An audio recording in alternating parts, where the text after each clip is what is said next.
హబక్కుకు గ్రంథం అంతా ఇదే. ఏంటి నువ్వు చూడవా, అసలు ఉన్నావా నువ్వు? ప్రపంచంలో ఉన్న అన్ని రకాల భక్తులకు ఇదే క్వశ్చన్. అయితే భక్తులు ఏం ఎక్స్పెక్ట్ చేస్తారంటే జరగంగానే ఆయన కత్తెత్తుకొని వచ్చేసి వేసేయాలనుకుంటారు. But God doesn't work like that. ఆయన అలా పనిచేయడు. ఆయన ఏమంటాడు అని అంటే, నా ప్లాన్ ఒకటి ఉంది, నేను చేస్తున్నా. అప్పుడు హబక్కుకు కోపం వచ్చి దాన్ని ఏమంటారు, అలిగితాడు. అలిగి పై గోపురం ఎక్కి మఠం వేసుకొని కూర్చుంటాడు. నువ్వు చెప్పు నాకు ఇప్పుడు ఆన్సర్. భక్తిహీనులు, అసలు భక్తి లేని వాళ్ళు, మాకంటే తక్కువ నీతి పరులు వచ్చి మాకు బుద్ధి చెప్తారా?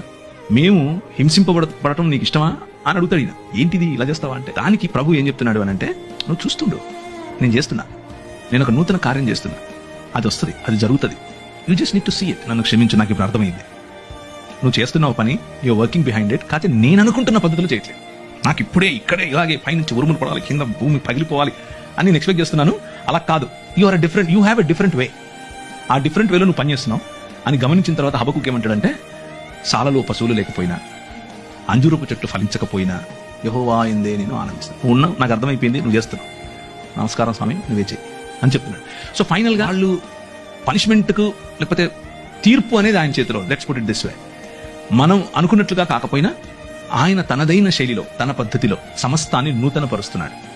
కొందరికి ఛాన్స్ ఇచ్చి నూతన పరుస్తాడు, కొందరికి పళ్ళు రాలగొట్టి నూతన పరుస్తాడు.